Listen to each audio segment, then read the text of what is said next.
اس تفصیلی جائزے میں خوش آمدید۔ چلیے شروع کرتے ہیں کیونکہ آج کا جو ہمارا موضوع ہے وہ مطلب ایک بہت ہی گہرا سفر ہے۔ جی بالکل، اور آج کے اس گہرے مطالعے کا جو اصل مقصد ہے وہ قرآن مجید کے 17ویں پارہ یعنی اقتراب للناس کے جو مرکزی موضوعات ہیں ان کی تہہ تک جانا ہے۔ ہاں، اور خصوصاً آج کی جو گفتگو ہے نا، اس کا محور سورہ الانبیاء اور سورہ الحج رہیں گی۔ اور آج ہم صرف ترجمہ نہیں پڑھیں گے بلکہ ان حقائق کو کھولیں گے جو انسانی غفلت یا انبیاء کے واقعات کی نفسیات اور قیامت کی ہولناکی کے بارے میں ہیں۔ کی تعمیر کے مقاصد اور جو جدید سائنس اور انسانی تخلیق کے حوالے سے صدیوں پہلے بیان کر دیے گئے تھے ان پر بھی روشنی ڈالیں گے۔ اور اس مطالعے کی سب سے دلچسپ بات ہی یہی ہے کہ اس میں موجود باتیں صرف تاریخ نہیں ہیں۔ ہاں بالکل تاریخ نہیں ہے۔ جب ہم صدیوں پہلے بیان کیے گئے انسانی تخلیق کے مراحل کو آج کی جو جدید ایمبریولوجی ہے اس کے آئینے میں دیکھتے ہیں تو واقعی حیرت ہوتی ہے کہ دونوں میں کس قدر مطابقت ہے۔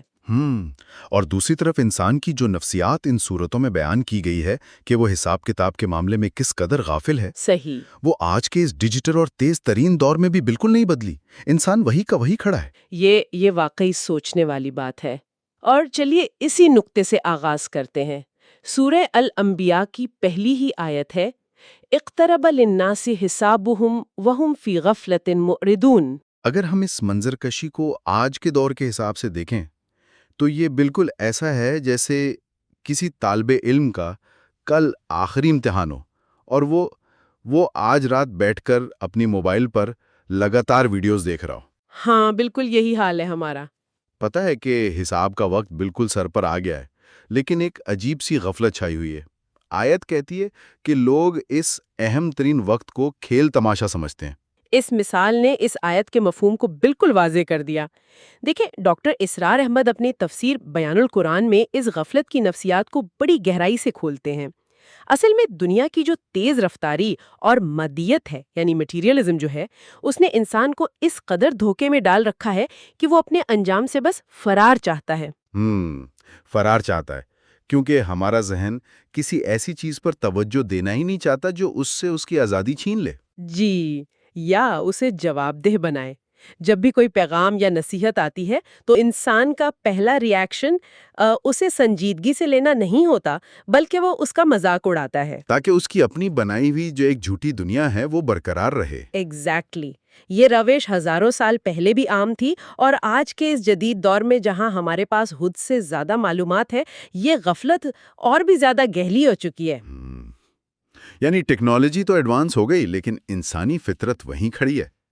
اب اس غفلت کو توڑنے کے لیے جو جھٹکے ضروری ہوتے ہیں نا، قرآن ان کی بے مثال تاریخی دلیلیں پیش کرتا ہے۔ جی بالکل۔ مثال کے طور پر حضرت ابراہیم علیہ السلام کے بت توڑنے کے واقعے کی بات کر لیں۔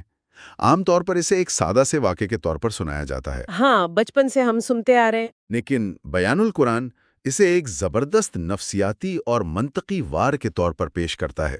ایک لاجیکل سٹرائک تھی وہ۔ انہوں نے اکیلے جا کے تمام بتوں کو توڑ دیا اور کلہاڑا سب سے بڑے بت کے کندھے پر رکھ دیا۔ صحیح، تاکہ لوگ خود سوچیں۔ یہ ایک قسم کا ذہنی جھٹکا تھا۔ ہاں، کہ جو اپنا دفاع نہیں کر سکتے وہ خدا کیسے ہو سکتے ہیں۔ یہ واقعہ منطق یا لاجک کا ایک ماسٹر کلاس ہے۔ ڈاکٹر اسرار احمد یہاں ایک بہت گہرا فلسفیانہ نقطہ سامنے لاتے ہیں اور ساتھ ہی اس حوالے سے مشہور مفکر ڈاکٹر رادھا کرشنن کی آبزرویشن بھی بڑی اہم ہے۔ اچھا، وہ کیا کہتے ہیں؟ وہ یہ سمجھتے ہیں کہ انسانی نفسیات کو عبادت اور توجہ کے لیے کسی نہ کسی مادی سہارے کی یعنی ایک فزیکل اینکر کی ضرورت محسوس ہوتی ہے۔ شروع میں لوگ کسی بزرگ یا نشانی کا مجسمہ اس لیے بناتے تھے تاکہ ان کی توجہ مرکز رہے۔ صرف فوکس کے لیے۔ جی، صرف فوکس کے لیے، لیکن وقت کے ساتھ وہ اس اصل مقصد کو بھول کر اس پتھر ہی کی پرستش شروع کر دیتے ہیں۔ اگر اسے تھوڑا مزید کھولا جائے تو آج کے دور میں بھی ہم یہی کچھ کر رہے ہیں۔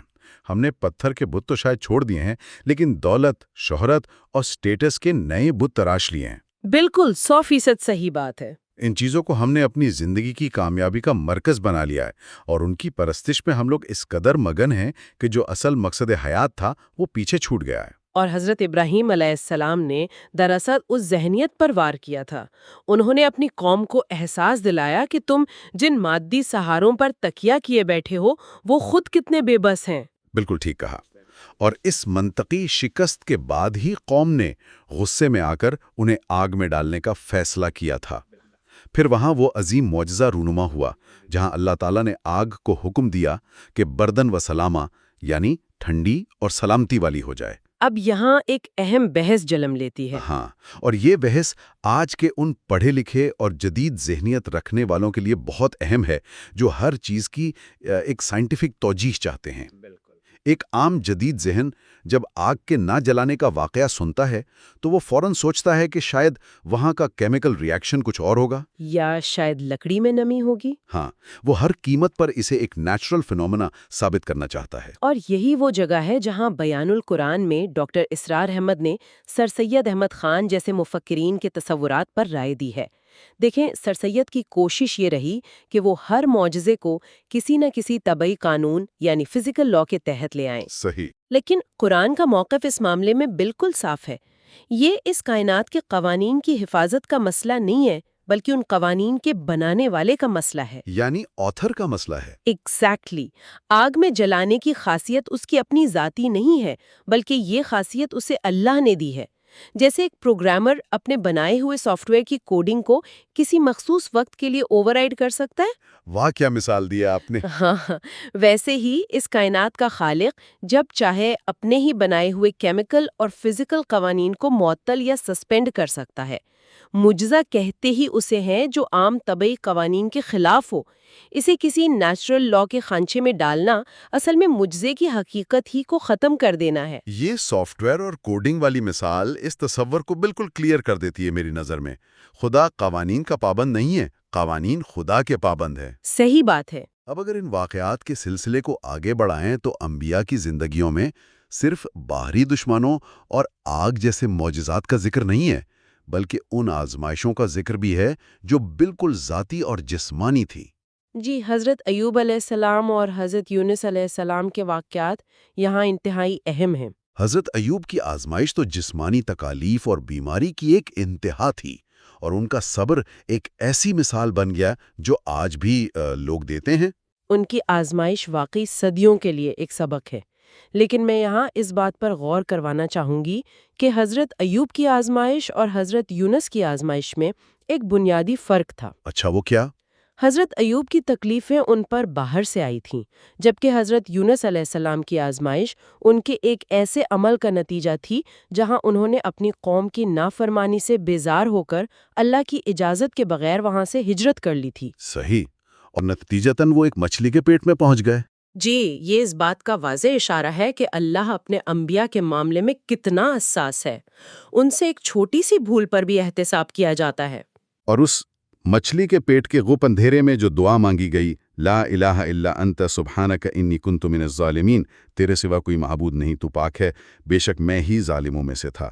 یہ دعا انسان کی نفسیات اور سیلف اکاؤنٹیبلٹی کا میرا خیال ہے سب سے عظیم سبق ہے۔ بالکل ٹھیک کہا آپ نے۔ مچھلی کا اندھیرا آج کے دور کے اس شیڈڈ ڈپریشن یا بے بسی کے اندھیرے جیسا ہے جب انسان کو لگتا ہے کہ اب کوئی راستہ نہیں بچا۔ اس اندھیرے میں حضرت یونس نے اب کسی اور کو الزام نہیں دیا۔ ہاں، انہوں نے یہ نہیں کہا کہ میری قوم خراب تھی اس لیے میں نکل آیا۔ ایگزیکٹلی، انہوں نے پورا الزام اپنے سر لیا۔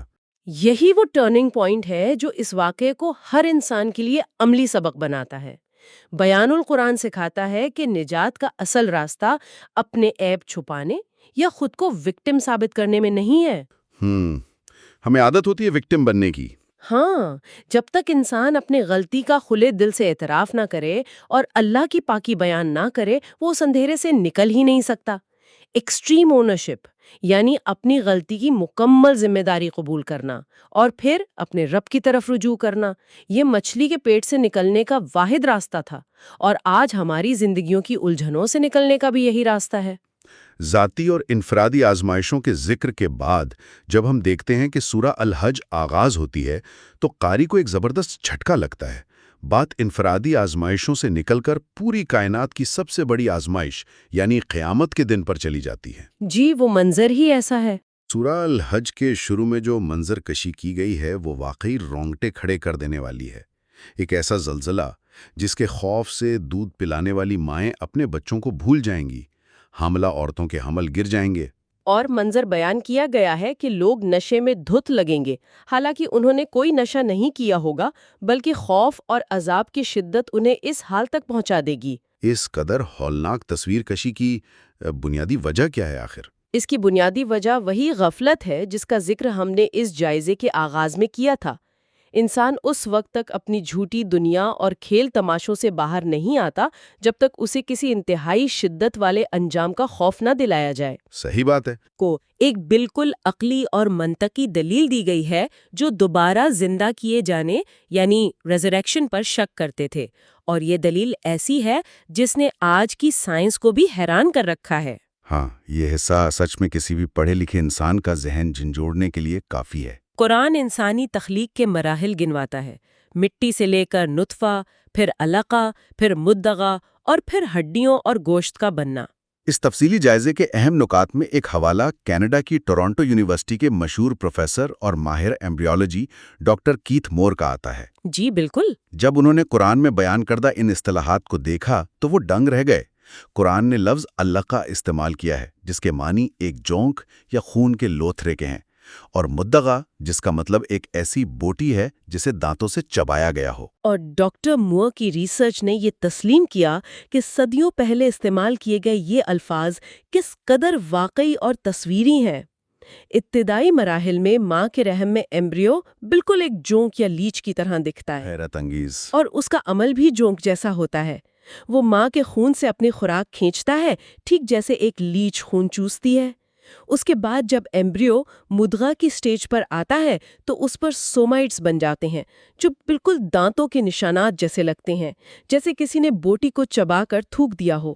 اور سوچنے کی بات یہ ہے کہ مائکروسکوپ اور ایڈوانسڈ امیجنگ ٹیکنالوجی کے بغیر ایسی باریک بینی اور ایسی بالکل درست اصطلاحات کا استعمال انسانی عقل کو واقعی دنگ کر دیتا ہے۔ بالکل، اگر اس مائکروسکوپک حقیقت کو دیکھا جائے جو کہ اب بالکل سچ ثابت ہو چکی ہے، تو قرآن آگے چل کر اسے ایک میکروسکوپک مثال سے جوڑتا ہے۔ اسی آیت میں آگے بنجر اور مردہ زمین کی مثال دی گئی ہے، رائٹ؟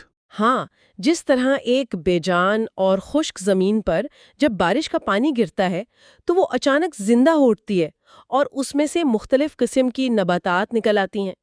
قرآن کہتا ہے کہ اگر تم تخلیق کے ان پہلے مراحل اور اس بنجر زمین کے زندہ ہونے کو اپنی آنکھوں سے دیکھ رہے ہو تو پھر تمہیں اس بات پر شک کیوں ہے کہ مرنے کے بعد دوبارہ اٹھایا جانا ممکن ہے؟ یہ کوئی کہانی نہیں ہے، یہ پیور لاجک اور مشاہدے پر مبنی ایک عقلی ثبوت ہے۔ اور یہاں سورہ الحج کا ایک اور اہم پہلو سامنے آتا ہے، خانہ کعبہ کی تعمیر کا ذکر۔ دونوں کا آپس میں کیا کنیکشن ہے؟ دیکھیں، تخلیق اور آخرت کی ان دلیلوں کے ساتھ خانہ کعبہ کا ذکر اس لیے اہم ہے کیونکہ حضرت ابراہیم علیہ السلام نے اسے ایک مرکز کے طور پر تعمیر کیا تھا، ایک ایسی جگہ جو تمام انسانیت کے لیے امن اور توحید کا مرکز ہو۔ لیکن تاریخ بتاتی ہے کہ اس امن کے مرکز سے ان لوگوں کو ظلم کا نشانہ بنا کر نکال دیا گیا جو صرف یہ کہتے تھے کہ ہمارا رب اللہ ہے۔ صحیح، اور اسی پس منظر میں سورہ الحج کی وہ انقلابی آیات آتی ہیں جن میں مسلمانوں کو پہلی بار ہتھیار اٹھانے اور جہاد کی اجازت دی گئی۔ جی بالکل۔ اکثر اس معاملے میں بہت غلط فہمیاں پائی جاتی ہیں اور آدھی ادھوری بات پیش کی جاتی ہے۔ اس اجازت کا پس منظر کوئی صدیوں کی تاریخ نہیں تھی، بلکہ مکہ کے وہ مسلسل 13 سال تھے جس میں مسلمانوں پر ایسے ایسے ظلم ڈھائے گئے جن کے تصور سے ہی روح کانپ اٹھتی ہے۔ ہاں، وہ ایک انتہائی سخت دور تھا۔ انہیں ان کے گھروں سے بے دخل کر دیا گیا اور ان کا قصور صرف اور صرف ایک عقیدہ تھا۔ تو یہ لڑائی کی اجازت کوئی ملک فتح کرنے یا جارحانہ قدم کے طور پر نہیں تھی، بلکہ یہ انسانی حقوق کی بحالی کا ایک انتہائی ضروری اعلان تھا۔ صحیح۔ اگر اسے آج کے لفظوں میں کہا جائے نا تو یہ ایک ہیومن رائٹس انٹرونشن تھا۔